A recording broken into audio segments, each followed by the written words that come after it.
to episode 215 of the CRICKETher Weekly. We're going to start this week by talking about the latest round of fixtures in the RHF Trophy.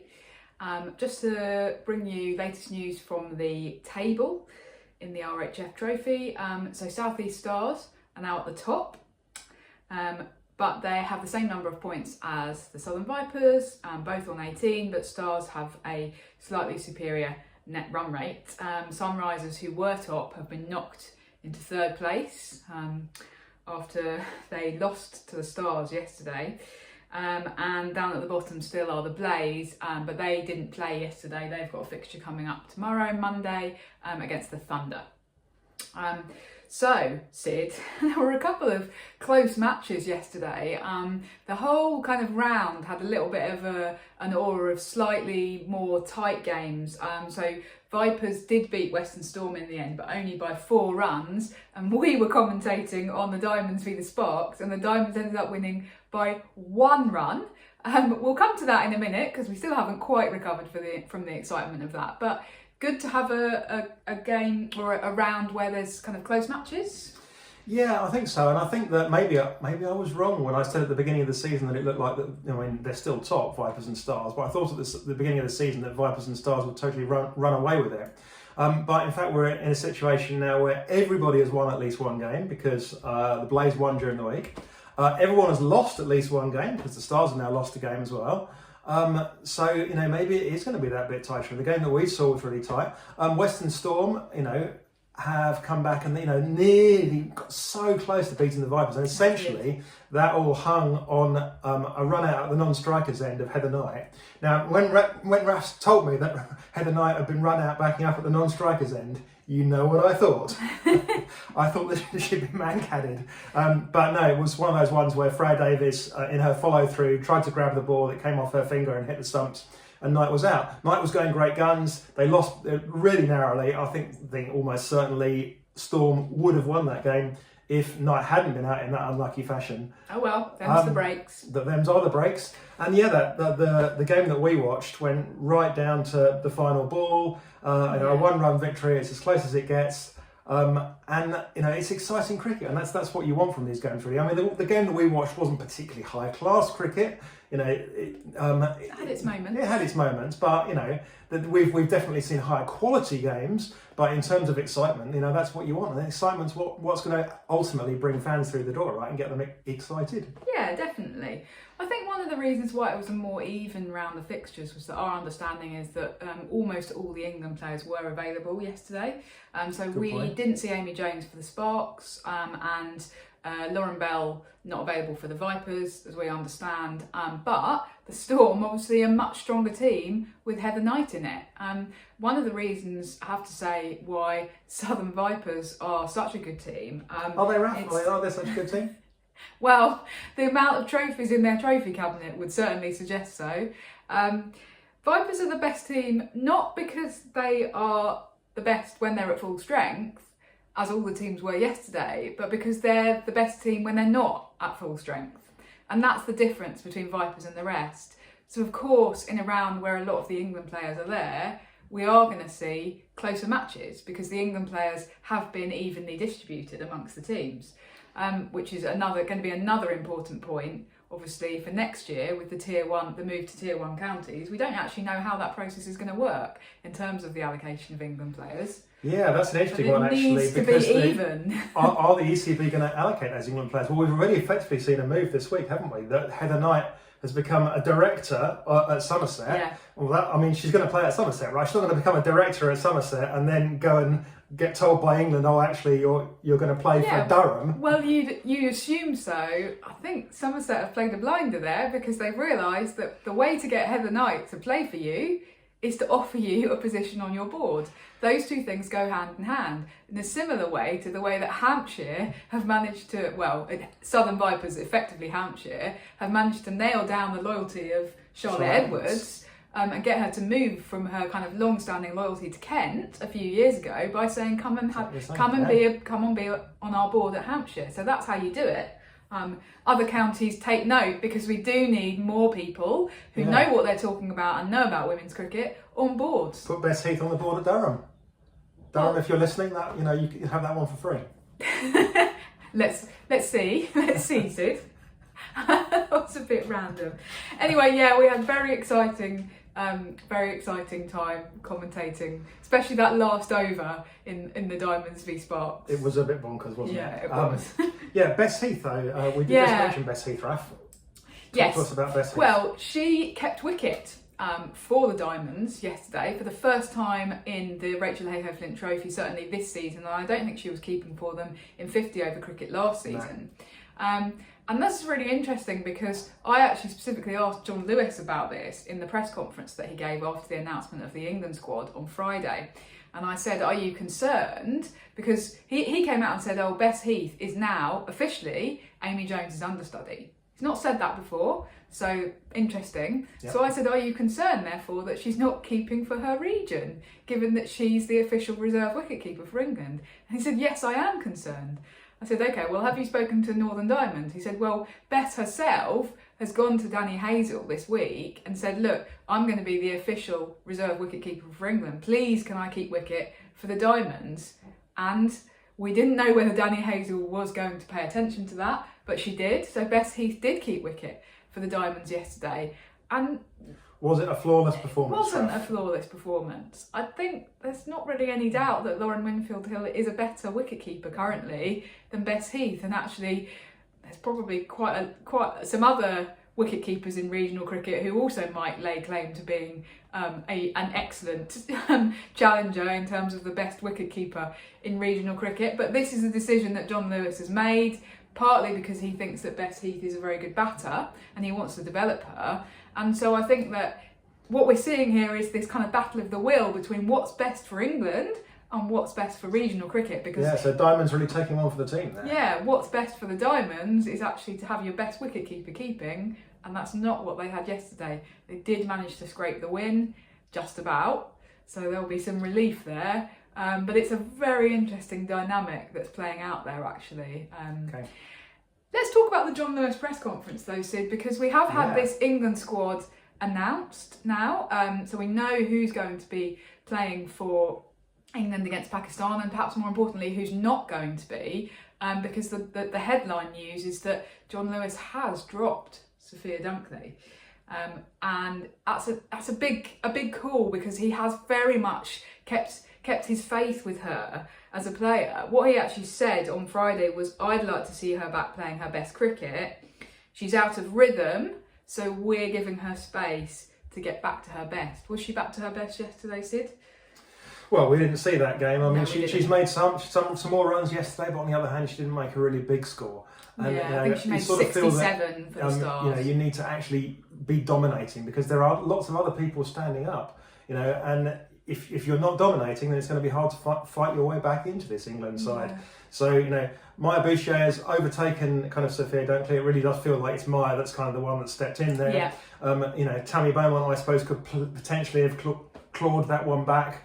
But she's obviously, I think that's probably it for Tammy in terms of T20 international T20 cricket. I've heard that she's disappointed and that she was hoping that she might be on still be in the squad. Yeah. But all I can say about Tammy is I assume that she'll play on Monday and watch out the thunder, because Tammy's one of those that she likes responding. But on the other hand, that's going to be in a 50 over performance. So all Jon Lewis will say is, well, she is in the ODI squad. She is in my true. ODI squad. Anywho, the other player not in the squad, Izzy Wong, who we did also see yesterday for the Sparks. Again, Jon Lewis was asked about this, and he basically said that she needs to be a bit more consistent in order to be in my England team. And he sort of said it's about earning the right to play for England. Very, very interesting kind of turn of phrase. And actually, she wasn't really particularly consistent yesterday. There was one over that she bowled in particular that actually cost the Sparks, I think it was 16 runs, and that's tricky, isn't it? Yeah, and it wasn't even 16 runs because of particularly good batting. I think it was Jess Woolston, wasn't it, that she was, one of Diamonds, slip of the tongue, Diamonds lower order, and she sent down a couple of full tosses and they got smashed into the Hollies stand, and there were long boundaries on that pitch, so it wasn't an easy thing to be hitting those boundaries. And it really does call into question Wong's consistency, unfortunately. I mean, you just can't carry a player, even if they are going to potentially, do that, because Izzy Wong makes stuff happen. No one's doubting that. Yeah. If you want to put your money on 2 wickets in 2 balls, put it on Izzy Wong. But on the other hand, you just can't afford at the top level, when margins are so narrow, to have a player that's going to concede you 16 runs in an over through bad balls. 16 runs in an over happens. It happened to Lauren Bell more than that during the Ashes in one of those matches.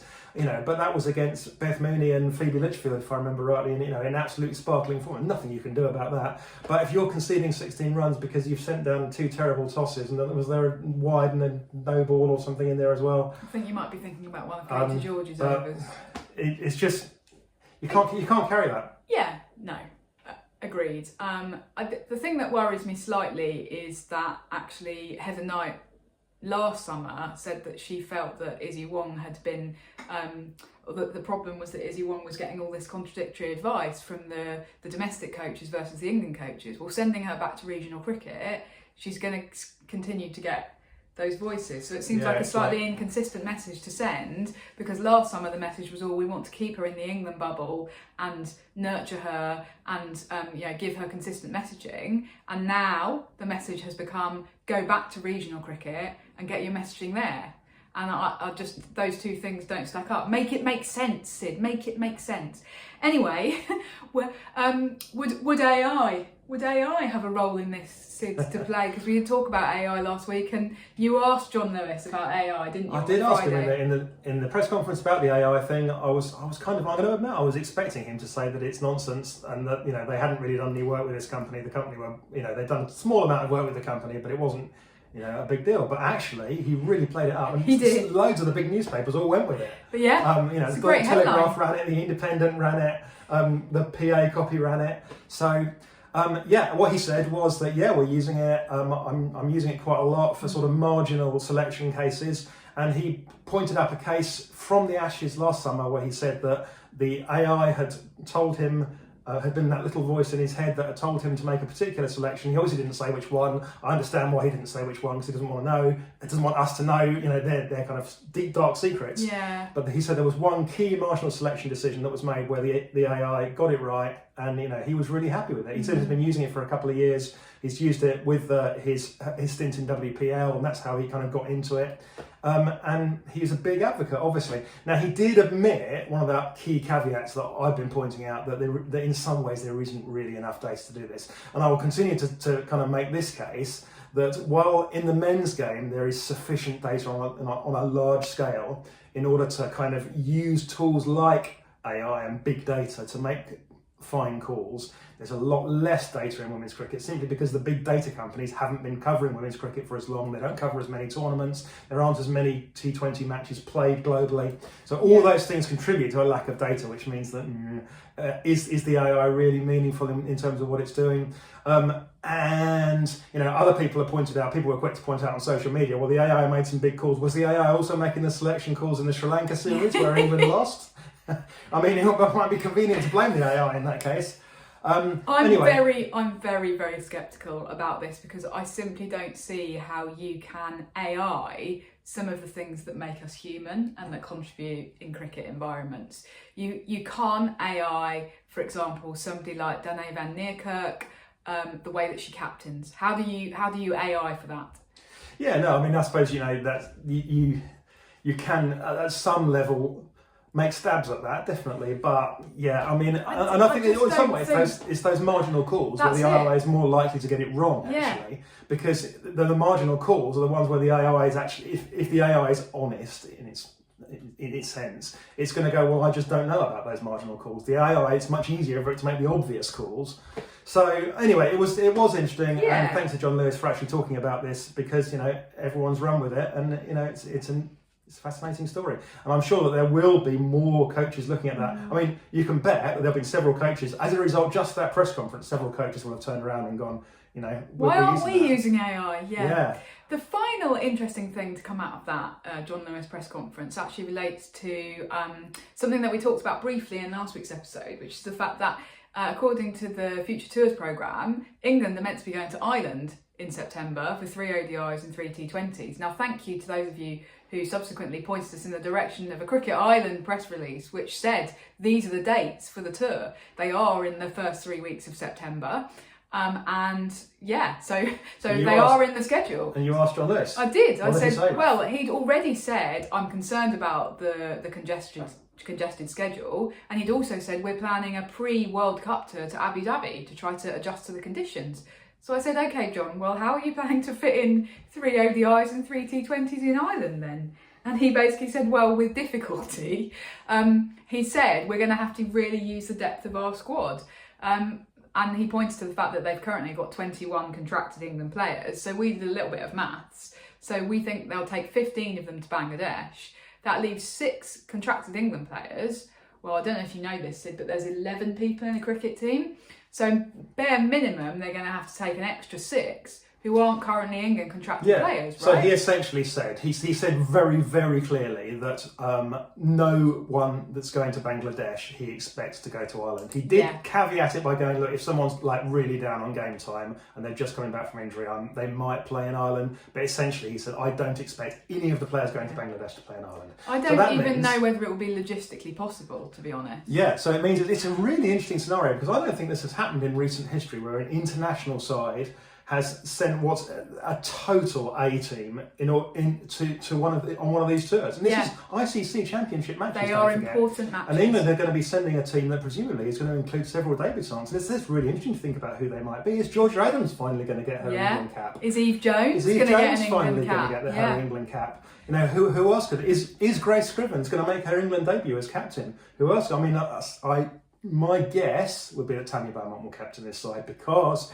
Heather won't want Grace as a challenger. And what's really interesting is that let's say that Grace Scrivens did captain and England come home with 6 wins in the bag. Meanwhile, Heather Knight captains England to crashing out of the World Cup before they reach the semi-finals. That's a huge threat then to Heather Knight's position. Yeah, so my guess is that Tammy's going to finally get an England captaincy armband in this series because obviously Tammy's almost certainly not going to Bangladesh. It's going to be a very strange situation, as you say, basically unprecedented in the modern professional era. And I'm not entirely comfortable with it, I have to say, the idea that it's okay to send an A team to play in championship games. I think that India have occasionally sent a slightly weakened side to like the Asia Cup. But not in this sense that we're sending really a total A side here. So yeah, going to be really interesting to see who makes that team. And a lot of players in regional cricket will be thinking, wow, I've actually got a chance to win an England cap here. And a lot of regional coaches will be sat there going, hang on a minute, this is the backstages of the RHF Hayhoe Trophy and I want my best players available and England are taking them away. Yeah, so we're back to to that tension, aren't we? I'm going to lose Grace Scrivens for... We're back to that tension between what's best for the regions versus what's best for England. Yeah. Anyway, in other news this week, slightly further afield, Sid, Cricket Australia have announced that they are going to reduce the WBBL season. So it's going to be 40 games plus finals, which brings it in line with where the men's BBL is at the moment. Now we understand that this has been in development for quite some months and they've obviously had kind of pressure put on them by a number of high profile players who include Meg Lanning, Ash Gardner and Heather Knight from an international perspective have all called for WBBL to be shortened to make it easier for these players to commit to playing in WBBL. So Cricket Australia have agreed to do that. What do you make of it, Sid? I think it's a huge mistake. I'm really, really disappointed. I've said this before. I said when it was first rumoured, and there's a couple of key reasons. So the first is that I think that they've rained all over the WBBL's USP. The WBBL's USP is it's the only big proper professional franchise tournament that has a proper scale. It's not a circus. It's not a 3-week done and dusted wham bam thank you ma'am. You know, it has ebbs and flows because it was a full 14 game season for each side. So I think that was their USP and they've rained all over it, and I think that's a mistake. Second, I think they shouldn't have caved to the big players. I think they've let the big players, whine and whinge about, oh, but we have to play WBBL and then we have to go to WPL and my life is so hard. Well, you could not go to WPL. Oh, I'd lose loads of money. Well, yes, and at the end of the day, they're caving to the richest players in cricket and go, yeah, okay, we'll cave to you, even though you're the richest ones. Yeah. The rich get richer again. So I'm unhappy about that. The final reason I'm unhappy is because they've picked the worst of all worlds in terms of the odd number of games. So what's going to happen is each team will play every other team, and then they'll play 3 other teams one more time. Yeah. Okay, so what you could get really easily is a situation where you've got teams in 4th and 5th, the difference between qualifying for the knockouts and not qualifying for the knockouts, where the team that ends up in 5th, perhaps on net run rate, had to play all the 3 teams above them, had to play 1st, 2nd and 3rd an extra time. The team that ends up in 4th above them had to play 8th, 7th and 6th the extra time. That's not a fair tournament, and that really makes me cross. Thank you for that rant. But I'm not the only person that's unhappy and cross about this, am I, Raf? Well, it's interesting because Cricket Australia obviously realised that what they were effectively doing was pandering to the top players.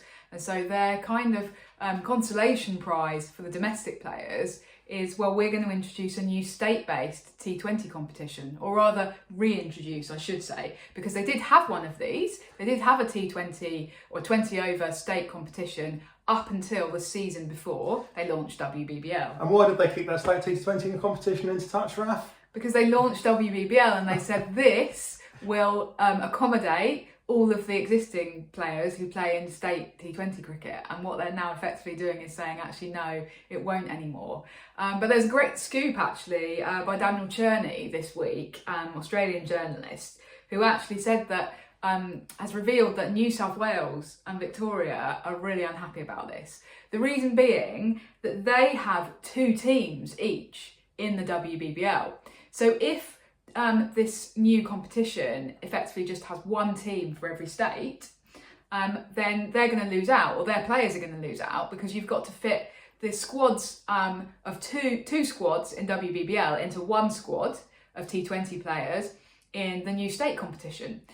So there's all kinds of wrangling going on. The state contracts can't be agreed because the players don't know how many matches they're going to be playing, etc, etc. And also they don't know how many state players to offer T20 contracts to. So there is a big hoo-ha going on, and you've got to say, Cricket Australia clearly did not anticipate that this was going to happen. They thought that this was a nice consolation prize and that they were keeping everybody happy, and they somehow didn't envisage that this was going to be a problem. There's always consequences when you change something. There are always losers, and the losers are always going to shout really loudly.